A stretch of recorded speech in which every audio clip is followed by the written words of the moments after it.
കാരാനയുടെ കൂടെ നടക്കുമ്പോഴോ പരിപാടി സമയത്തോ ഞാൻ മദ്യപിച്ചിട്ടില്ല.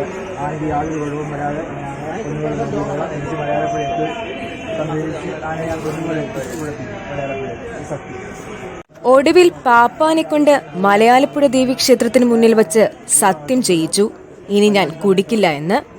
കഴിഞ്ഞ ദിവസമാണ് ചിറക്കടവ് ശ്രീമഹാദേവർ ക്ഷേത്രത്തിലെ ആറാട്ട് മഹോത്സവത്തിനിടയിൽ മലയാളപ്പുഴ രാജൻ എന്ന ആനയുടെ ഒന്നാം പാപ്പാനായ മനീഷ് മദ്യപിച്ച് ഒന്ന് എഴുന്നേൽക്കാൻ പോലും കഴിയാത്ത അവസ്ഥയിലായത്.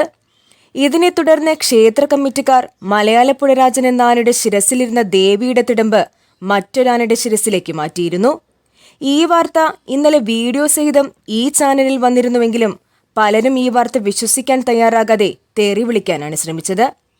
തിരുവിതാംകൂർ ദേവസ്വം ബോർഡിന്റെ അധീനതയിലുള്ള മലയാളപ്പുഴ ദേവീക്ഷേത്രത്തിലെ ആനയായ മലയാളപ്പുഴ രാജന്റെ പാപ്പാനായ മനീഷ് ഇതാദ്യമായിട്ടല്ല വിവാദങ്ങളിൽ ചെന്ന് ചാടുന്നത്.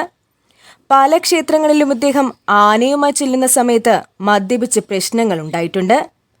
പക്ഷേ ഇദ്ദേഹം നല്ലൊരു ആനപ്പാപ്പാനായതിനാലും ഇദ്ദേഹത്തിന്റെ പരിചരണത്തിൽ ആന പൂർണ്ണ ആരോഗ്യവാനായതിനാലും ഇദ്ദേഹത്തെ മാറ്റാൻ അധികാരികൾ തയ്യാറായിരുന്നില്ല.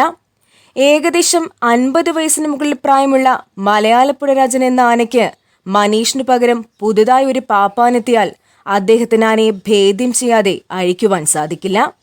ആനയുടെ പ്രായവും ആരോഗ്യവും കണക്കിലെടുത്താണ് പലപ്പോഴും മനീഷിന്റെ ഈ പ്രവൃത്തികൾക്ക് അധികാരികൾ കണ്ണടച്ചു കൊടുത്തിരുന്നത്.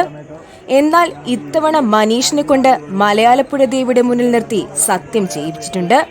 താൻ ആനയുമായി നിൽക്കുമ്പോഴോ പരിപാടി സ്ഥലത്തോ ഇനി മദ്യപിക്കില്ല എന്ന്. മാത്രമല്ല ആനയെ പൊന്നുപോലെ നോക്കാമെന്നും അദ്ദേഹം പറഞ്ഞിട്ടുണ്ട്. എന്തായാലും അദ്ദേഹത്തിന് ഇപ്രാവശ്യം പറ്റിയ തെറ്റ് മാപ്പാക്കി ഇനിയൊരു തെറ്റ് ആവർത്തിക്കാതിരിക്കാൻ അദ്ദേഹം ശ്രമിക്കട്ടെ.